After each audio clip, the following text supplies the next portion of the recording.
dusty truck and a man on horseback pull up next to one another in front of the grocer. Suddenly, the driver and the rider, two wiry old men with identical haircuts, start shrieking at one another. The man with the truck leaps into the street. "Brother!" he shouts. The one on the horse tumbles out of his saddle. "Brother!" he screams. They embrace in the road. 30 years! hollers the driver. The rider, tears streaming down over his face, corrects him. No, 32! Everyone here is watching these two older men cry and hug one another in the middle of Main Street. Cars and wagons are backing up. People are yelling. "Take a photo of us!" The driver begs you. Starts hauling a tripod out of the bed of his truck. As you usher them onto the sidewalk, the driver says, "Joe, I thought you were dead." The rider freezes. "Joe?" he blurts. "I'm not Joe." The two men stare at one another, each slowly recognizing something alien in their mistaken brother's face.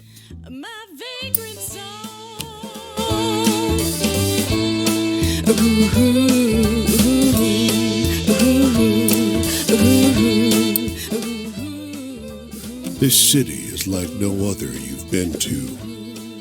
Crooked streets splay out in a maze of narrow passages, no two alike. Soon, you find yourself in twilight, utterly lost. Bright light crests around one corner, a car approaching.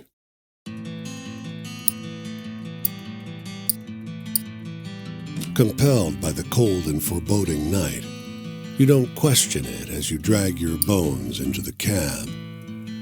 But you realize immediately how strange the vehicle is. It's a sleek thing, like a shallow parabola gliding over the street. "Where to?" he asks. You have to stop and think.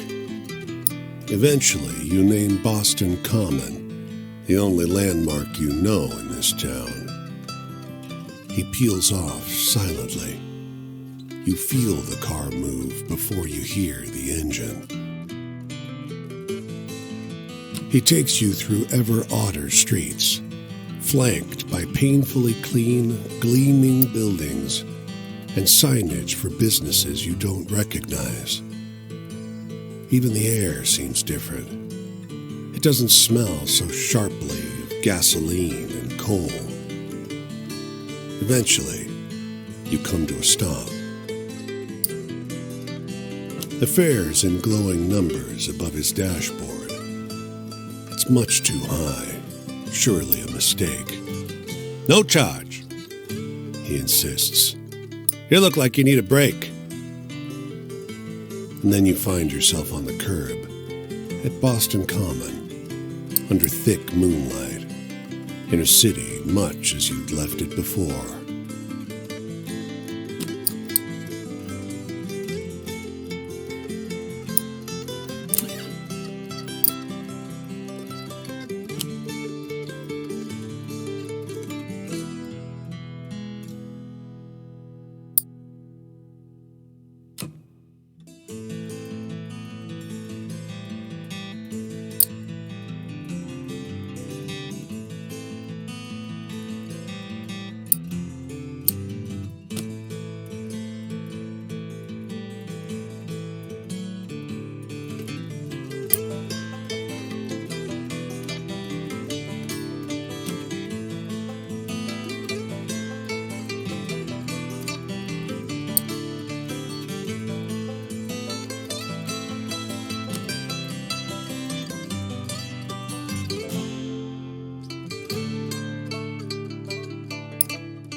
wail first, shrill and close.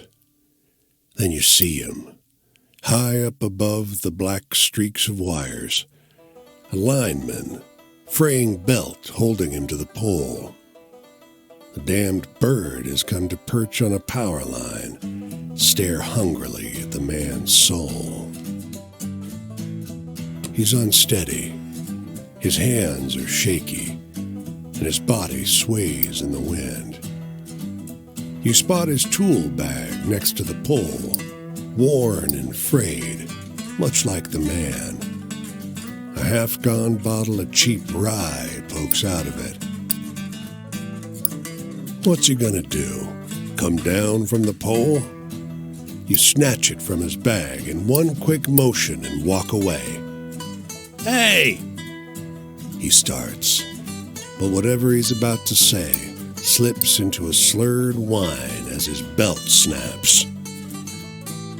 His body plummets, his limbs go slack with the understanding of what is happening to him. He tumbles into the tall, dry grass by the side of the road with a muffled noise.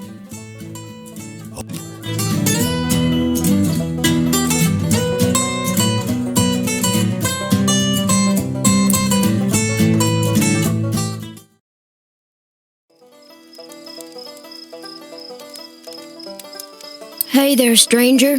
You're welcome to enjoy this fire with me, if you're respectful, that is. This here is my spot, and I ain't inclined to share it with any bad characters. You can call me Quinn. These here are my venturing companions. Cass is the big un, and the one with the spots is Flip. I usually beat my way on the rails, but the road news said this town was fat, and the weather was fine. So I'm taking in the sights and seeing what I can drum up. I want to hear one of them venturing tales. Got any?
Ain't life got enough tearjerkers in it without telling stories like that? Jeez. Freedom. Well, teacher used to talk about freedom like America was eat up with it, but the tramping kind seems to be just about the only real freedom still in supply. Ain't no freedom from an empty stomach or bad weather, unless you're rich. I'm in the mood for something real funny like.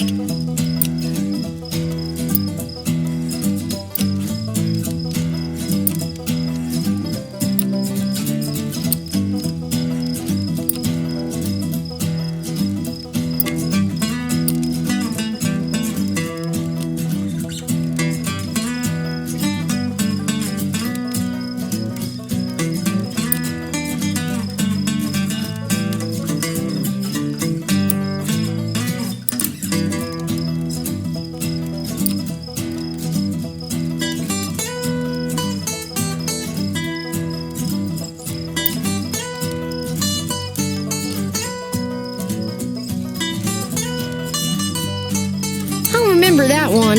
A couple good jokes can get you out of a fix sometimes. Well, I don't know a whole lot about the past, but they say there's an Injun grave around these parts. Say it's haunted and full up with angry spirits. I used to love hearing stories of cowboys and Injuns fighting it up. Would swap tales with the youngins. But, well, I suppose if someone shot me, I'd be pretty vengeful too. Hey, do you got any really thrilling stories to tell? I'm hankering for one of those.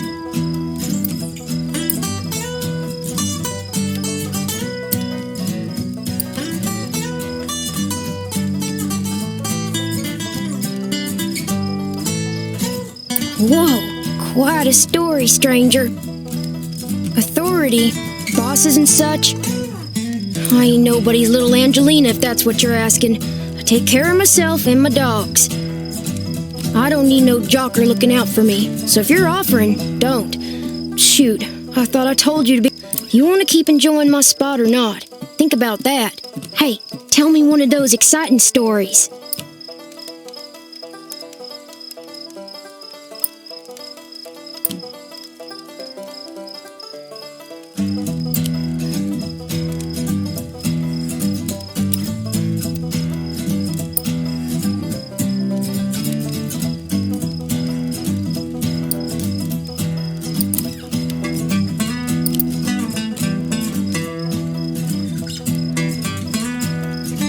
Well, that was a lively tale.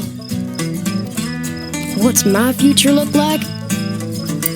I ain't looking for a traveling companion, if that's what you mean. I do fine by myself, so just stick to minding your... I want to hear one of them venturing tales.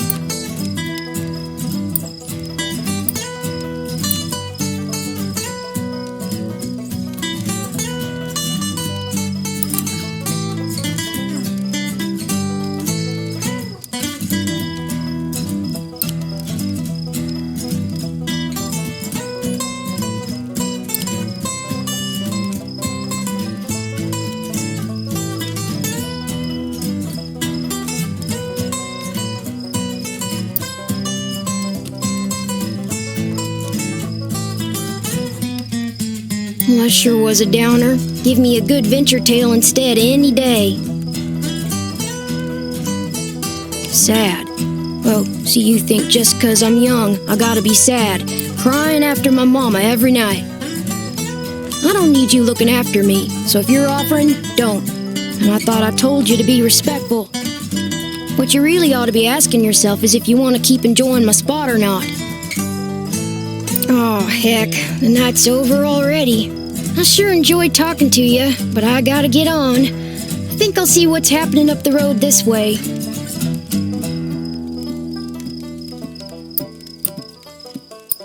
The tramping life suits me just fine. Every day, with things being so depressed, folks walk around like it's the end of everything good. But it ain't. Plenty nice things to see if you know where to look.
The women are oblivious to your approach.